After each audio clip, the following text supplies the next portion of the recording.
Hi everyone, this is Kareem and welcome to my channel. In today's video, I'm about to dive into something I face every single day as a consultant, the challenge of working with customers. If you're new here, I'm a full-time consultant specializing in helping businesses implement their processes using IBM Maximo, a powerful asset management application. But let me tell you, consulting isn't just about technical stuff. Of course, knowing your tools inside out is important, but what truly sets a consultant apart are two key traits: strong communication and active listening. These skills are absolute game changers when it comes to overcoming challenges and creating solutions that stick. Now, speaking of communication, let me introduce you to someone who has completely reshaped the way I approached it. Chris Voss. This guy is an ex-FBI hostage negotiator. Not only did I devour his best-selling book, but I also attended his masterclass. So, to put the concepts that I learned from Chris Voss into action, today's video features a role play. I'll be playing two characters, myself as senior consultant and John, a colleague who's part of the business team. Hi John, how's it going? You look stressed. I started the conversation by greeting John and throw a label based on what I see. I don't make any assumptions here. I just describe what I see, just an observation. Hi, Kareem. Business and management are urging us to deliver the financial interface in the next release. The functional team, your team, isn't helping. They keep rejecting my ideas. John sets the accusation tone. It's obvious that John is under a lot of pressure and he's looking for someone to blame.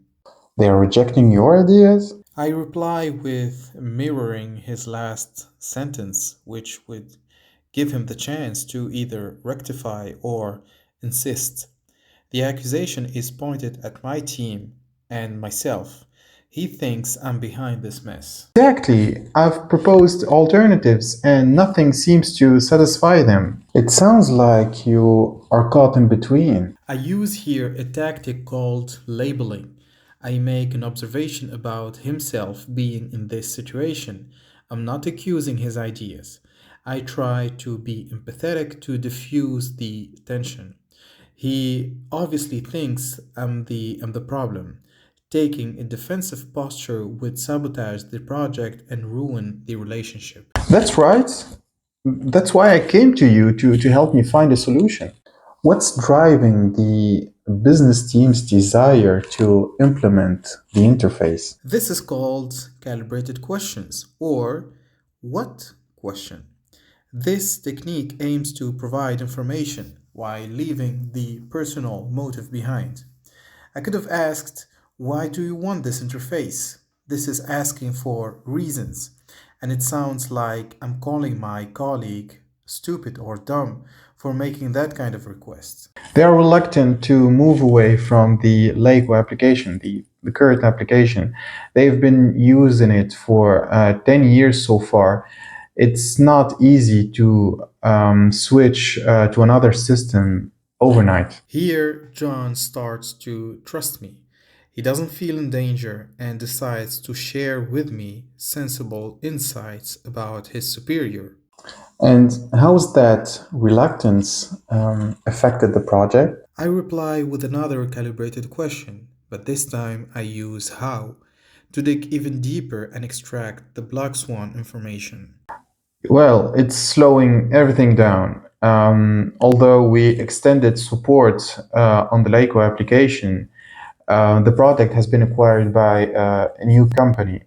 But now we're stuck in uncertainty. And bingo, John is spoon feeding me with inside information, which would help me come up with a better plan. It sounds like they have no plan for the future. What could be the consequences if nobody is available to support us with the existing application? I hit him with a combo of labeling and calibrated question, inviting him to criticize the status quo strategy the company has adopted for a decade. Well, disastrous. We have been procrastinating for so long, but now it's time to decide what to do next. What might be the MVP of the financial process, the entire financial process that is currently implemented in the existing application? Yeah, in your opinion. Another what calibrated question to extract inside information. I'm also preparing the field to propose a good solution for him. Currently, 90% of the records are basically purchase records, purchase order, purchase requisitions, and invoices. And we have been working on consolidating inventory transactions coming from Maximo. But that's why we need this interface. Hold on a second.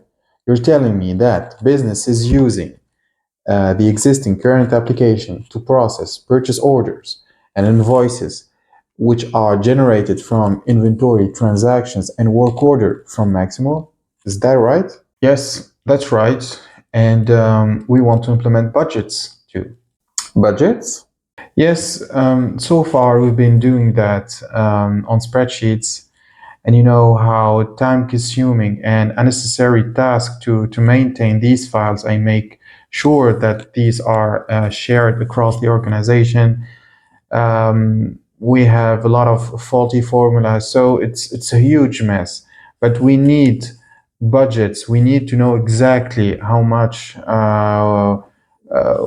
we can spend. I mean, the following year.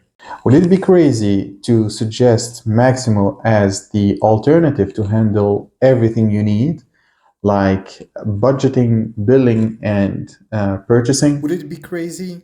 What a nice way to get no as a response, which counterintuitively is a positive answer for me. This is called a no oriented question, prompting a no answer where the outcome is positive. This is like asking, would you be against earning $10,000 every month? The answer is, of course, no. Wait, Maximo can do all that? Absolutely, but this isn't something to decide over quick chat. Let's start with forming a small group of financials. And why a small group?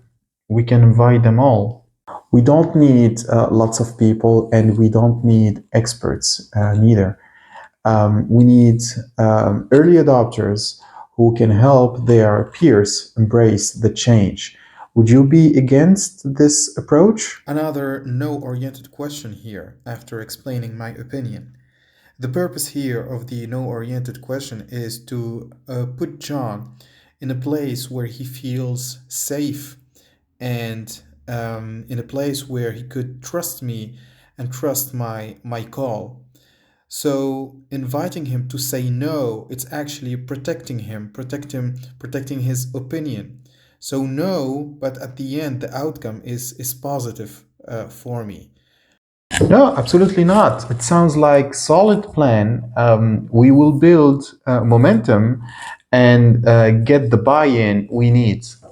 Great. So once you've got your group, we will work on preparing an MVP in a 3 months period. Thank you guys for watching this video and this role play.